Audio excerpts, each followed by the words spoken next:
ಕರ್ನಾಟಕ ರಾಜ್ಯಾದ್ಯಂತ ನಮ್ಮ ಮಾದಿಗ ಸಮುದಾಯ ರೊಚ್ಚಿಗೆದ್ದಿದೆ. ಇವತ್ತು ಸಿದ್ದರಾಮಯ್ಯ ಸರ್ಕಾರಕ್ಕೆ ಮಾಡಿಲ್ಲವ ಮಡಿ. ನಾಳೆ ಬರುವಂತಹ 27ನೇ ತಾರೀಕಿಗೆ ಏನಾದರೂ ಮಾದಿಗ ಸಮುದಾಯಕ್ಕೆ ಮೀಸಲಾತಿ ನ್ಯಾಯಯುತವಾಗಿ ಬರೋಂಥ ಮೀಸಲಾತಿಯನ್ನು ಕೊಡದೆ ಹೋದರೆ 6% ನಮಗೆ ಕೊಡ್ಬೇಕಂತ ಸದಾಶಿವ ಆಯೋಗದಲ್ಲಿ ಹೇಳಿದೆ.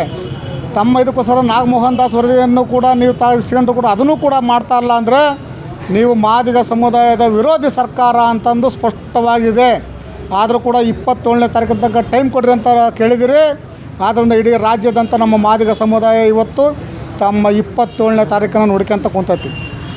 ನಾಳೆ 27ನೇ ತಾರೀಕಿಗೆ ಏನಾದರೂ ಒಳ ಮೀಸಲಾತಿಯನ್ನು ಜಾರಿ ಮಾಡದೆ ಹೋದರೆ ಬಾಗಲಕೋಟೆ ಮತ್ತು ದಾವಣಗೆರೆಯ 2 ಉಪಚುನಾವಣೆಯಲ್ಲಿ ಪಕ್ಷಾತೀತವಾಗಿ ಇಡೀ ರಾಜ್ಯದ ಮಾದಿಗ ಸಮುದಾಯ 2 ಕ್ಷೇತ್ರದಲ್ಲಿ ಬೀಡುಬಿಟ್ಟು ಒಂದೊಂದು ಮನೆಗೆ ಒಬ್ಬೊಬ್ಬ ನಾಯಕ ನಿಂತ್ಕೊಂಡಿದ್ದು ಕಾಂಗ್ರೆಸ್ ಪಕ್ಷವನ್ನು ಸೋಲಿಸ್ತೇವೆ.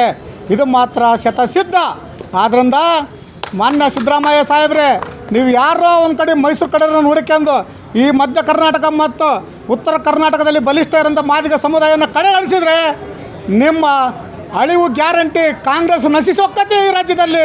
ಇದು ನನ್ನ ಎಚ್ಚರಿಕೆ.